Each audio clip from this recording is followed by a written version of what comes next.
It's been nearly 1 year since Justice Brett Kavanaugh's confirmation was rocked by allegations of misconduct. Back then, his accuser claimed it was her civic duty to come forward. Remember this?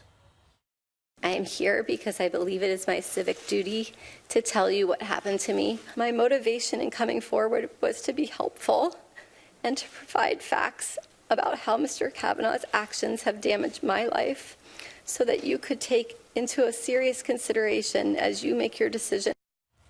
Well, now, newly uncovered video of her lawyer is raising some questions about that testimony.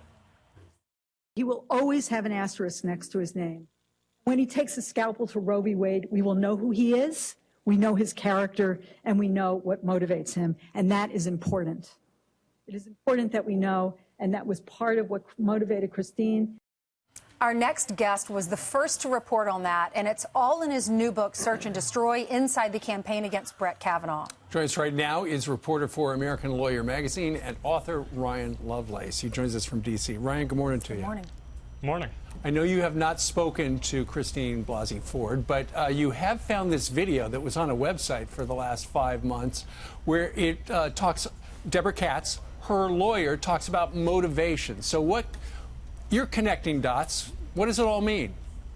Well, in looking at this and in reporting Search and Destroy out, I spent a lot of time listening to Deborah Katz's public comments, going to her talks, watching what she does and talking to people that are her adversaries. And in hearing her say that her client was motivated by Roe v. Wade, particularly by tainting anything Justice Kavanaugh might do by it, for me it raises two big things. The first is it contradicts much of what Deborah Katz said at the time as Christine Blasey Ford's lawyer, that Christine Blasey Ford was ambivalent about all of this. And it contradicts what you just showed, that Christine Blasey Ford was saying this was all about her civic duty.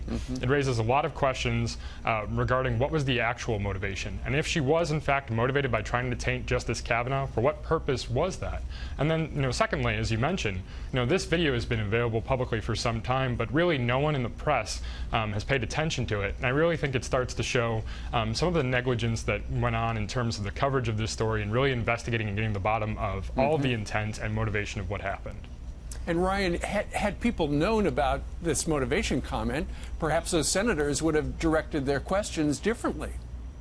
Absolutely, I think they would. I mean, I think when we were watching the hearings at this time last year, one of the things that we saw was Rachel Mitchell, the questioner for Republicans, asking very sympathetic, probing questions, but not adversarial. But perhaps if they knew that the motivation as described by Deborah Katz differed from what Christine Blasey Ford had said, if they knew the things that were revealed after the hearing happened, I think there would have been a lot of different questions. What's your biggest question left? Well, I think there's a few, frankly. What Christine Blasey Ford said happened has only been corroborated by her. When it happened, where it happened, she can't quite say. So then we have to get to, well, why did this happen? And we haven't heard from her directly about why this happened, whether or not Deborah Katz is correct in saying this. Now, Deborah Katz, in talking about her strategy, said you need a legislative strategy, you need a press strategy, you have to have organized forces and work with nonprofits and the rest of that. And so it really begs the question, was Christine Blasey Ford working with all of those organized forces that Deborah Katz mentioned that had been trying to cancel Kavanaugh's nomination from the very beginning and really even before he got picked? Ryan, tell us about your book, Search and Destroy. So I've been working on this now for several months, and we're about a year on from the hearings. And really what I've been trying to do is walk readers through, step by step, the organized forces that were out there, even before Kavanaugh's nomination, that rose up and tried to cancel this nomination. There's a lot of attacks on the legitimacy and the authority of the court, and that's why people were willing to speak to me. Because people on the left have said that Justice Gorsuch sits in a stolen seat that belonged to Merrick Garland, President Obama's nominee, and now they're trying to put an asterisk next to Justice Kavanaugh's name. And I think it's important that people understand precisely what that means and the kind of attacks on the legitimacy and authority of the court that entails. I'm just wondering, too, if the Republican Party wasn't able to come together on this, if it would have fallen apart, because Kavanaugh has roots with the Bush administration, who's picked by the Trump administration, and it kind of galvanized any anti-Trump force were willing to rally because he had a more traditional Republican background. Don't you think that played a role?